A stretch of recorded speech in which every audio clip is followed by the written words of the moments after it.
ვიცე-პოლკოვნიკი გელა ათაქიშვილი. 1990 წელს 20 დეკემბერს საქართველოს პრეზიდენტის ბრძანებულებით შეიქმნა ქართული ეროვნული გვარდია და იანვრის 27 რიცხვში შევედიმე ეროვნულ გვარდიაში. როდესაც დაიძაბა ვითარება სამაჩაბლოში, მოგვიწია სამაჩაბლოშიც, კერძოდ კი ზემო ნიქოზში პოზიციების დაკავება ადგილობრივ მებრძოლებთან ერთად და ვიცავდით ქართულ სოფლებს მოწინააღმდეგის თავდასხმებისაგან.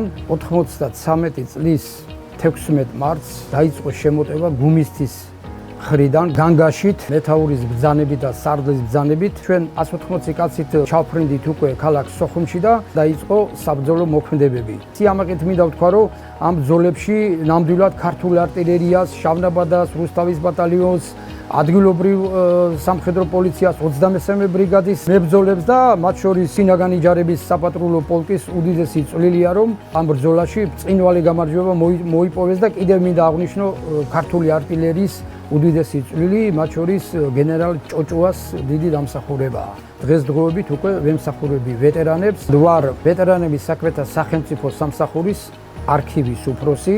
იქიდან გამომდინარე, რომ ჩვენ ამდენი წლების განმავლობაში ვიბრძოლეთ, ვიომეთ, ამდენი მსხვერპლი გავიღეთ, ომი არავის არ უნდა ვესწრაფით იმას, რომ მშვიდობით ერთიანად აღვადგინოთ საქართველოს ტერიტორიული მთლიანობა. მხოლოდ და მხოლოდ მშვიდობით, რადგან მშვიდობის ფასი ქვეყანაზე არაფერი არ ყოფილა.